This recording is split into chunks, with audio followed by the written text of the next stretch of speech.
I have family there. They're telling us what's going on. And what are they telling you? They are telling us that they've been targeted, being the minority. If you are not with Targeted them, by whom? by the rebels. They come in. You see, I come from Homs, from the same city the doctor comes from.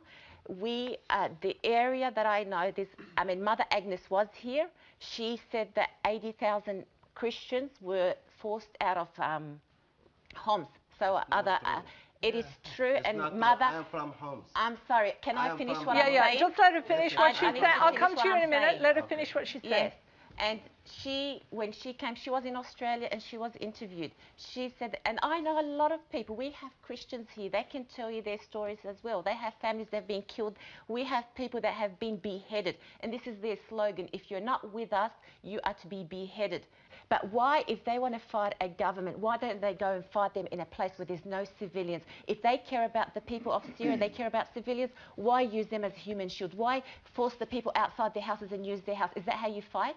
I think this whole debate is ignoring the main point here, which is that the rebel uprising or the democratic uprising is not that. It's a Muslim Brotherhood uprising. The Muslim Brotherhood was the main opposition group in Syria for the last 40 years, and they are the ones that want to remove the secular government. Yeah. And I'm not a government supporter.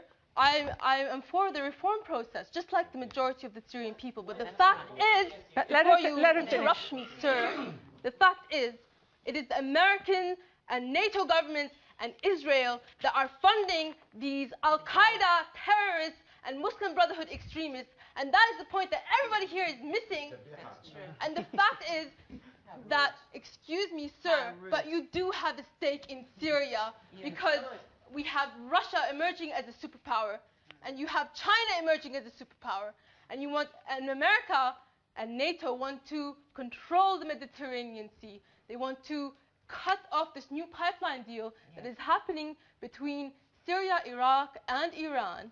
They want to cut off ties between Syria and Iran, which is why these people hate Iran so much. And it's why these sectarians are against any unity between Syria and Iran, because they want to see Syria get destroyed. And that is what this is about, destroying Syria. Mimi, what sort of government do you want? Of course, I would like to see a government that has less corruption, but also maintains our foreign policy, which is of the utmost importance, because we have an imperialist Zionist entity right next door to us, Israel, which is funded by NATO, and the whole crisis is being created by our enemies, Israel, NATO, America. Okay, can I just ask you though, do you want Assad to survive? Right now, Assad has to survive because his replacement is going to be Islamic extremists, the Muslim Brotherhood, but do you want him to survive? I want him to survive for now.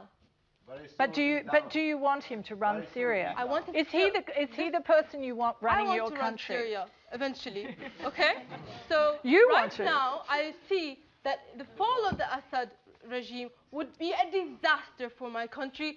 Okay, final comment from you, Hanadi. I just want to say we're not Assadi regime supporters. We are Syrians. Therefore, we've seen the uprising in the Middle East. We've seen that so-called Islamic Brotherhood uprising, and the proof is in Egypt. The leader now is a Brotherhood extremist. In Tunisia, the leader is a Brotherhood extremist. In where else? Libya, Tunisia, and Egypt. This is what concerns us. We want Syria to stay secular. We've lived there. I've lived there for 8 years myself. Everybody practiced his religion freely. We've all had free education. We've had it all. What is it they want? I want a reform. We all want reforms. We do know every country has corruptions. We want that to go.